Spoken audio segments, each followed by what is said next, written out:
Today's video is going to go through how to use PowerPoint and the Mix add-in for PowerPoint that will let you record your PowerPoint slides so that students can access them at any time. Before you start, you need to make sure that you go and visit the technicians and get them to update you to Office 2013, and then you'll need to go and download the Office Mix add-in. Neither of those things are very hard to do. But once you've downloaded Office 2013, the only way you can access it is through the Start button. So you have to go to Start, All Programs, and then Microsoft Office 2013, and then PowerPoint will be in there. So PowerPoint 2013. To get the Mix add-in, you'll need to, the best way to do it is to Google it.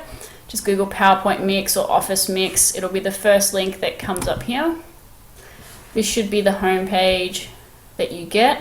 You want to go to Getting Started, the third one in the top row, and it tells you a little bit about PowerPoint, about the Office Mix add-in. And there are some videos here that you can watch that will go through it as well, inserting quizzes and those kinds of things. And then it says download the add-in, so you just need to click on that button there, and you're going to want to sign in with an organizational account. When you sign in, it's your code at hpsc.vic.edu.au, and you shouldn't need to enter your password in for this first section. When you go to log in to this section, this is where you need to enter in your password.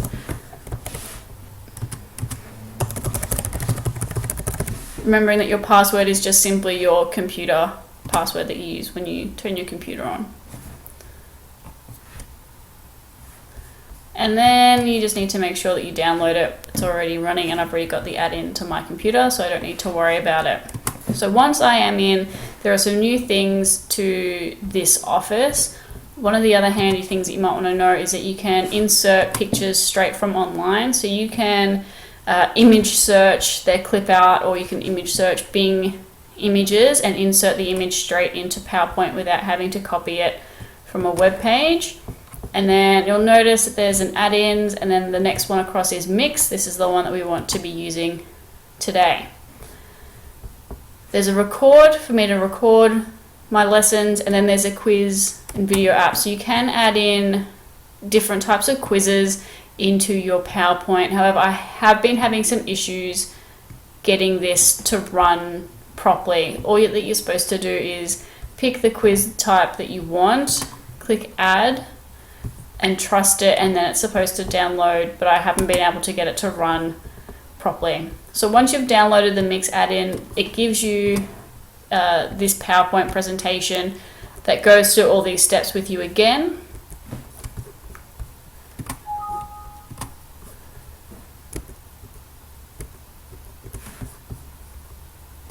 But we'll go back to this one here. So once I've got my PowerPoint that I want, most of the time we do still have quite a fair few PowerPoints that we've already made to show our students. So it's just a matter of doing that presentation and recording yourself. So it's clicking on the record button here at the top left. This is the screen that you get, and I'm just going to take my stylus out.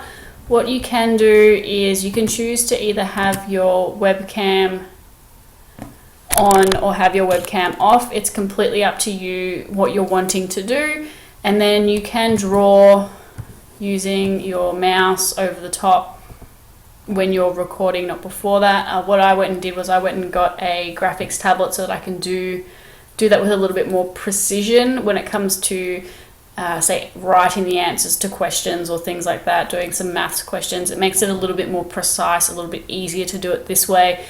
You don't need to really worry about that if you don't want to do it. You don't need to have your webcam on if you don't want to have your webcam on. It's all completely optional.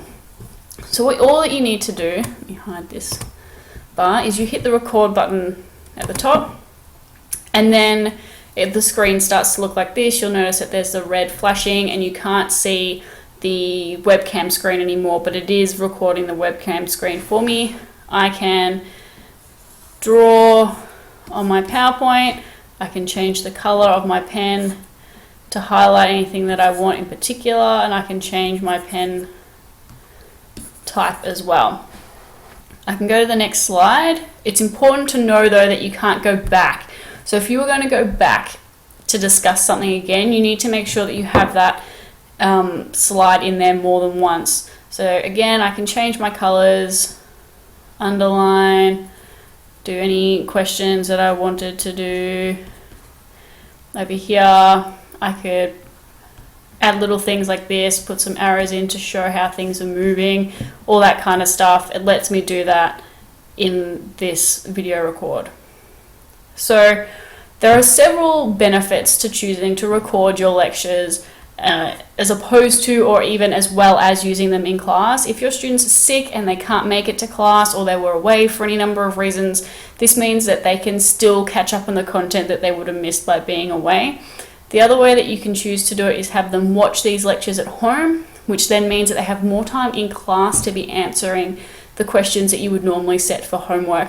So it allows them to push themselves further with those questions in how they can answer them and the types of answers that they can get. The responsibility really does fall back onto them to having done it, and there's a plethora of options in terms of how you can make sure that your students are watching them. You can just have them watch the videos in class. So you might want to do a pre-quiz, have them watch the video, and then do a post-quiz just as a whole group. Or you might just make these videos available for certain things. So say you're doing maths and the students are getting to a harder question, or this can be for any subject. There's a series of different questions and you think, oh, I think the students are going to struggle the most with question number 5. And you might want to do a video where you just break down question 5. And it's quick and easy to make a PowerPoint for one question. You quickly record it and then you can send it out to your students, and then when they get stuck with that one, you can tell them to go and have a look at it, and that can help them work their way through the rest of them. So when you've finished your recording, all that you need to do is hit the stop button at the top, and then it adds in my video over to the side here, and I'll show you in the next bit how we can move that around. It's not stuck in that one spot, it's not stuck at that size, that's perfectly fine.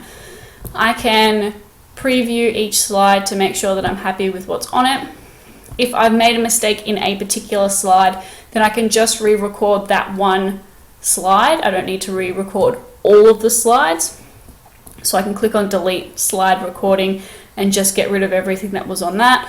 Or I can make all my changes, save this, go in and then delete it so I have my complete set of slides blank again without anything on them. So you're not stuck to having these permanently on your set of slides. So if you wanted to record them and then only use your recordings for students that are away, then you're more than welcome to do that. You just need to click the delete all recordings button and your students will be able to see them at all times.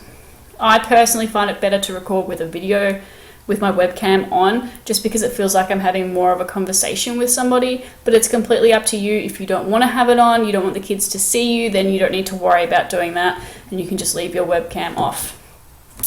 So when you've been through your slides, you can navigate through them and you're happy with what they are, all you need to do is click close, and you'll notice that it imports, and it imports all your drawings on top of it as well. Okay. So here, my little image, I can play it, check that I'm happy with it, and then I can move it around so that it's not blocking the view. I can do the same over here. If I don't want it in that, if this bit here is just out, I can move my drawings, I can move my little picture again so that it's out of the way. So you don't need to stress if you've got if you've got smaller spaces that you want to fit it into, you can make it smaller or larger. You don't need to really worry about pre-making your slides to suit this. You can go in and re-record that one particular slide without the webcam if it's really inconvenient to have it on there. But remembering that most of the time we shouldn't be having too many words on a slide anyway. So once you've finished, and you're going to go back to the mix here, and you're going to export the video. And it's up to you the resolution that you choose to export the video. I found that the full HD didn't really work for some bizarre reason. The computer and HD devices is perfectly fine. Any of the options should be fine. You're welcome. You should probably just have a bit of a play around with it.